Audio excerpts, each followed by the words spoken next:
ഇന്ന് ജൂലൈ 24, രക്തസാക്ഷിയും കന്യകയുമായിരുന്ന വിശുദ്ധ ക്രിസ്റ്റീനായുടെ തിരുനാൾ ദിവസം. ക്രിസ്റ്റീന ബോൾസേനയിലെ ഉർബാനസ് എന്ന ധനികനും സ്വാധീനമുള്ളവനുമായ ഒരു റോമൻ ഉദ്യോഗസ്ഥന്റെ മകളായിരുന്നു. അവളുടെ പിതാവ് വിഗ്രഹങ്ങളെ ആരാധിക്കുന്ന ഒരാളായിരുന്നു. മകളുടെ സൗന്ദര്യത്തിലും ബുദ്ധിയിലും അഭിമാനം കൊണ്ട പിതാവ് അവളെ പുറത്തു നിന്നുള്ള സ്വാധീനങ്ങളിൽ നിന്നും അകറ്റി നിർത്താൻ വിഗ്രഹങ്ങളുള്ള ഒരു വലിയ കൊട്ടാരത്തിൽ താമസിപ്പിച്ചു. ക്രിസ്റ്റീനയ്ക്ക് 11 വയസ്സായപ്പോഴേക്കും അതീവ സുന്ദരിയായിരുന്ന അവളെ വിവാഹം കഴിക്കുവാൻ നിരവധി പേർ ആഗ്രഹിച്ചു. എന്നാൽ അവളുടെ പിതാവ് വിഭാവനം ചെയ്തിരുന്നത് അവളെ വിഗ്രഹാരാധകരുടെ പുരോഹിതയാക്കുവാനായിരുന്നു. അതിനായി അവളുടെ പിതാവ് സ്വർണത്തിലും വെള്ളിയിലും ഉണ്ടാക്കിയിട്ടുള്ള നിരവധി വിഗ്രഹങ്ങൾ സജ്ജീകരിച്ച പ്രത്യേക മുറി അവൾക്കായി ഒരുക്കുകയും അവളോട് ആ വിഗ്രഹങ്ങൾക്ക് മുൻപിൽ സുഗന്ധദ്രവ്യങ്ങൾ അർപ്പിക്കുവാൻ ഉത്തരവിടുകയും ചെയ്തു. തൻ്റെ മകളെ പരിചരിക്കുവാൻ 2 ദാസികളെയും അദ്ദേഹം ഏർപ്പാട് ചെയ്തിരുന്നു. വിവരണങ്ങൾ അനുസരിച്ച് ഒരിക്കൽ ഒരു മാലാഹ ക്രിസ്റ്റീനയ്ക്ക് പ്രത്യക്ഷപ്പെടുകയും യഥാർത്ഥ വിശ്വാസത്തെക്കുറിച്ച് അവളോട് പ്രഘോഷിക്കുകയും ചെയ്തു. കർത്താവിൻ്റെ മണവാട്ടി എന്നായിരുന്നു ആ മാലാഹ അവളെ വിളിച്ചത്. ഭാവിയിൽ അവൾ അനുഭവിക്കേണ്ട സഹനങ്ങളെക്കുറിച്ച് ആ മാലാഹ അവൾക്ക് വെളിപ്പെടുത്തി കൊടുക്കുകയും ചെയ്തു. അതേ തുടർന്ന് ക്രിസ്റ്റീന തൻ്റെ മുറിയിലെ വിഗ്രഹങ്ങളെല്ലാം നശിപ്പിക്കുകയും അവയെല്ലാം ദരിദ്രർക്ക് ദാനം നൽകുകയും ചെയ്തു. അവളുടെ പിതാവായ ഉർബാനൂസ് അവളെ സന്ദർശിച്ചപ്പോൾ ആ വിഗ്രഹങ്ങളെല്ലാം എവിടെ പോയി എന്ന് അവളോട് ചോദിച്ചു. പക്ഷേ ക്രിസ്റ്റീന നിശബ്ദയായി നിന്നതേയുള്ളൂ.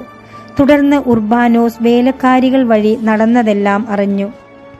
അവിശ്വാസിയായിരുന്ന ഉർബാനോസ് തൻ്റെ മകളുടെ ക്രിസ്തുവിലുള്ള വിശ്വാസം നിമിത്തം അവളെ ക്രൂരമായ പീഡനങ്ങൾക്ക് വിധേയയാക്കി. പല അവസരങ്ങളിലും ദൈവം അവൻ്റെ ശ്രമങ്ങളെ വിഫലമാക്കി. ഇരുമ്പ് കൊളുത്തുകൾ കൊണ്ടുള്ള പീഡനങ്ങൾ, തീ കൊണ്ട് പൊള്ളിക്കുക, ചൂളയിൽ നിർത്തുക, ചക്രത്തിൽ ബന്ധിച്ച് പീഡിപ്പിക്കുക, പാമ്പിനെ കൊണ്ട് ആക്രമിപ്പിക്കുക, അമ്പുകൾ കൊണ്ട് മുറിവേൽപ്പിക്കുക തുടങ്ങിയ പല വിധത്തിലുള്ള ക്രൂരമായ ശിക്ഷാരീതികളും അതിലുണ്ടായിരുന്നു. എന്നാൽ ഇവയിലെല്ലാം വിശുദ്ധ അതിജീവിച്ചു. അവളുടെ പിതാവിൻ്റെ മരണത്തിന് ശേഷം അദ്ദേഹത്തിൻ്റെ പിൻഗാമിയായിരുന്ന ഡിയോണും അവളെ മർദ്ദിക്കുന്നത് തുടർന്നു. ക്രൂരമായ പീഡനങ്ങൾക്ക് അവൾ ഇരയായിക്കൊണ്ടിരുന്നു. ഒടുവിൽ ബോൾസേന തടാകത്തിനരികെ തൈറോ നഗരത്തിൽ വെച്ച് അവൾ രക്തസാക്ഷിത്വം ചൂടി. തൻ്റെ സ്വന്തം കുടുംബത്തിൽ നിന്നും ഭരണാധികാരികളിൽ നിന്നും ക്രൂരമായ പീഡനങ്ങളും എതിർപ്പുകളും നേരിടേണ്ടി വന്നിട്ടും തൻ്റെ വിശ്വാസത്തിൽ ഉറച്ചു നിൽക്കാൻ ക്രിസ്റ്റീന തയ്യാറായി.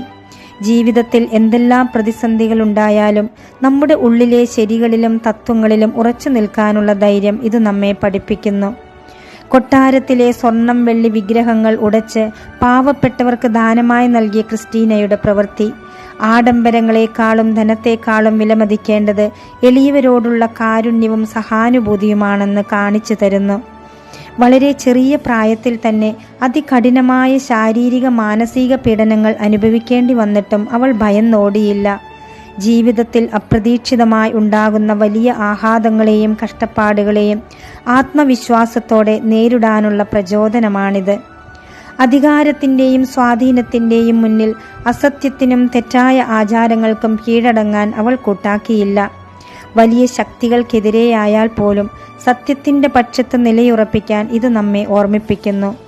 ചെറിയ കാര്യങ്ങളിൽ പോലും പെട്ടെന്ന് തളർന്നു പോകുന്നവർക്ക് ഉറച്ച തീരുമാനങ്ങളോടെ ലക്ഷ്യത്തിലേക്ക് മുന്നേറാനുള്ള വലിയൊരു ആത്മീയ വെളിച്ചമാണ് വിശുദ്ധ ക്രിസ്റ്റീനായുടെ ജീവിതം. നമുക്ക് വിശുദ്ധ ക്രിസ്റ്റീനായുടെ മാധ്യസ്ഥം യാചിച്ച് അപേക്ഷിക്കാം. വിശുദ്ധ ക്രിസ്റ്റീന, ഞങ്ങൾക്ക് വേണ്ടി പ്രാർത്ഥിക്കണമേ.